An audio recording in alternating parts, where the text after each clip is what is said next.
नमस्कार, कृषि न्यूज में आप सभी का स्वागत है। मैं हूं आपके साथ अश्विनी वानखड़े। आइए रुक करते हैं इस वक्त के टॉप हेडलाइंस की ओर।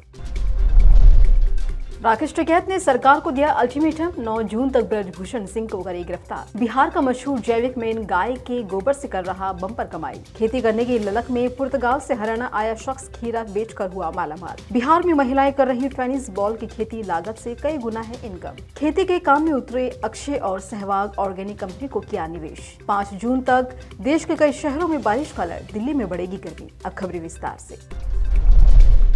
हरियाणा के कुरुक्षेत्र में खाप महापंचायत में शुक्रवार को भारतीय कुश्ती महासंघ के अध्यक्ष और भारतीय जनता पार्टी के सांसद ब्रजभूषण शरण सिंह की गिरफ्तारी की मांग की है और सरकार को इस पर कार्रवाई के लिए 9 जून तक का समय दिया गया है। पहलवानों के कथित यौन उत्पीड़न के मुद्दे से संबंधित आंदोलन में उठाए जाने वाले अगले कदमों पर विचार विमर्श करने के लिए यहाँ खाप महापंचायत की बैठक हुई। महापंचायत के बाद भारतीय किसान यूनियन के नेता राकेश टिकैत ने संवाददाताओं से कहा कि WFI के प्रमुख की गिरफ्तारी होनी चाहिए। राकेश टिकैत ने कहा कि हम मामले पर चर्चा शुरू करने के लिए सरकार को 9 जून तक का समय दे रहे हैं। 9 जून के बाद इन बेटियों के समर्थन में देश भर में प्रदर्शन और पंचायतें होंगी। किसान नेता ने कहा कि मांग पूरी नहीं होगी तो पहलवान फिर से दिल्ली के जंतर मंतर पर प्रदर्शन करने लौटेंगे।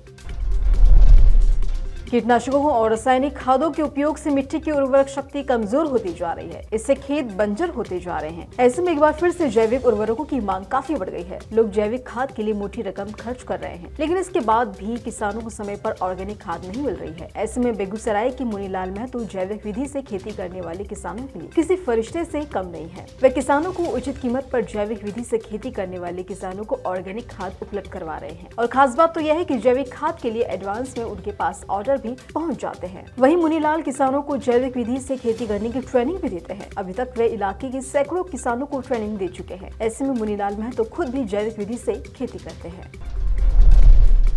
अब हम एक ऐसे शख्स की बात करने जा रहे हैं जिसे विदेश में खेती करना रास नहीं आया और अच्छी खासी कमाई छोड़कर वापस भारत लौट आया। ये शख्स भारत में आधुनिक विधि से खीरे की खेती कर रहा है, जिससे उसे लाखों रुपए की इनकम भी हो रही है। वहीं गांव के दूसरे किसान भी इससे खीरे की खेती करने की ट्रेनिंग ले रहे हैं। दरअसल हरियाणा के रहने वाले संदीप पहले पुर्तगाल में रहकर खेती का काम करते थे, लेकिन उनका मन वहाँ पर नहीं लगा। ऐसे में उन्होंने वापस गाँव आने का प्लान बनाया। संदीप पहले पुर्तगाल में खेती के साथ साथ मेहनत मजदूरी भी करते थे। इससे उनकी अच्छी कमाई होती थी, लेकिन गाँव का प्यार उन्हें स्वदेश खींच लाया। वे अब गांव में ही खीरे की खेती से साल में 15 लाख रुपए का मुनाफा कमा रहे हैं। संदीप का कहना है कि विदेश जाने से कुछ नहीं होता। अगर आप में मेहनत करने की क्षमता है तो आप अपने गांव में ही खेती से लाखों रुपए की कमाई कर सकते हैं।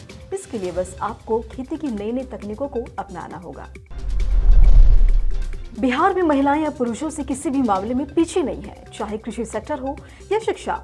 अब यहाँ की महिलाएं पुरुषों के साथ कंधे से कंधा मिलाकर चल रही हैं। अगर बात करें बागवानी की तो इसमें महिलाएं अपनी अलग पहचान बना चुकी हैं। दरअसल मुजफ्फरपुर जिले में 10 महिलाओं के ग्रुप ने फूल की खेती कर लोगों के सामने एक मिसाल पेश की है। इसलिए महिलाएं न सिर्फ आत्मनिर्भर बनी है, बल्कि फूल की खेती से इनकी इनकम भी बढ़ गई है। और खास बात तो यह है कि महिलाएं खेती करती हैं तो पुरुष मार्केट में जाकर इन फूलों को बेचते हैं। महिलाओं को यह ग्रुप मुजफ्फरपुर के वीरपुर का रहने वाला है। ये महिलाएं खेती की जुताई करने से लेकर रोपाई और टेनिस बॉल नाम के गेंदे के फूलों की तुड़ाई खुद ही करती हैं और इनके पति सिर्फ मार्केट में जाकर फूलों को बेचते हैं। फिलहाल महिलाएं 10 कट्टे जमीन पर गेंदे की फूल की खेती कर रही हैं। महिला किसान रूबी के अनुसार एक कट्टे में गेंदे की खेती करने पर 1500 रुपए का खर्च आता है, लेकिन एक सीजन में इससे 10,000 रुपए तक की कमाई हो जाती है। फिल्म स्टार अक्षय कुमार और पूर्व क्रिकेटर वीरेंद्र सहवाग ने एक ऑर्गेनिक कंपनी में पैसा लगाया है। इस कंपनी का नाम है टू ब्रदर्स ऑर्गेनिक फार्मर्स। ये एक ऐसी कंपनी है जो देश के अलग अलग गांवों से कृषि उपज खरीदकर 53 देशों में सप्लाई करती है। इससे आने वाली सभी उपज ऑर्गेनिक होती है। इस कंपनी में कई लोगों ने 14.5 करोड़ रुपए का निवेश भी किया है, जिनमें अक्षय कुमार और वीरेंद्र सहवाग का भी नाम शामिल है। यह ऑर्गेनिक कंपनी पुणे से 150 किलोमीटर दूर स्थित भोदानी गाँव से चलती है। इस कंपनी की सबसे बड़ी खासियत ये है कि देश के गांवों से 48 कृषि उपज खरीदकर दुनिया के 53 देशों में सप्लाई करती है। जून महीने की पहली तारीख से ही मौसम में उतार चढ़ाव देखने को मिल रहा है। बीते कुछ दिनों से राष्ट्रीय राजधानी दिल्ली और अन्य शहरों में बारिश होने से मौसम सुहावना बना हुआ है, लेकिन देखा जाए तो दिन के समय कुछ इलाकों में तेज धूप होने से लोगों को गर्मी का एहसास हो रहा है। जानकारी के मुताबिक 24 घंटों के दौरान उत्तराखंड, हिमाचल प्रदेश और केरल के कुछ हिस्सों में गरज के साथ बारिश की बौछारें देखने को मिल सकती हैं। साथ ही आज जम्मू कश्मीर, लद्दाख, हरियाणा, राजस्थान के उत्तरी जिलों और लक्षद्वीप में भी हल्की बारिश की संभावना जताई गई है। इसी तरह की खबरों के लिए जुड़े रहिए कृषि जागरण के साथ। धन्यवाद।